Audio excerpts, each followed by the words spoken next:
इस वीडियो में हम कवर करने वाले हैं आर्टेमिस 2 नासा के मिशन को। कौन सी और कितनी स्टेप्स में कंप्लीट हुआ and what is the future scope of this mission. Actually में आर्टेमिस प्रोग्राम का गोल सिंपल है, इंसानों को फिर से मून पर भेजना, लेकिन इस बार सिर्फ विजिट के लिए नहीं बल्कि वहां पर टिकना। नासा चाहता है कि मून को एक टेस्टिंग ग्राउंड बनाया जाए जहां हम सीखें कि स्पेस में लंबे समय तक कैसे रहा जाता है ताकि फ्यूचर में मार्स तक सेफली पहुंचा जा सके।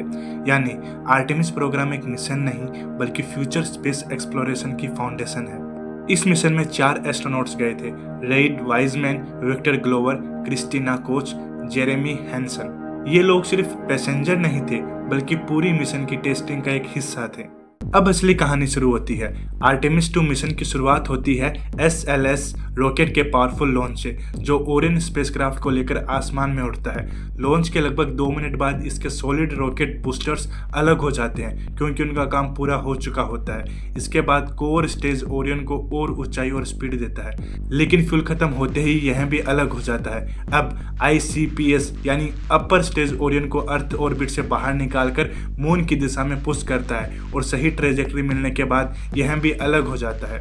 इसके बाद ओरियन अकेले ही अपने छोटे इंजन्स की मदद से मून की ओर बढ़ता है। एस्ट्रोनॉट्स इसके अंदर सेफ रहते हैं। मून के पास पहुंचकर ही उसके चारों तरफ घूमता है और फिर वापस अर्थ की ओर लौटने लगता है। अर्थ के करीब आते ही ओरियन का सर्विस मॉड्यूल अलग हो जाता है और सिर्फ क्रू कैप्सूल बचता है। यह कैप्सूल बहुत तेज स्पीड से एटमॉस्फेयर में एंटर करता है जहां इसका हीट शील्ड इसे जलने से बचाता है। आखिर में पैराशूट खुलते हैं और ओरियन समुद्र में सेफली स्प्लैश डाउन करता है और इस तरह मिशन पूरा कंप्लीट होता है।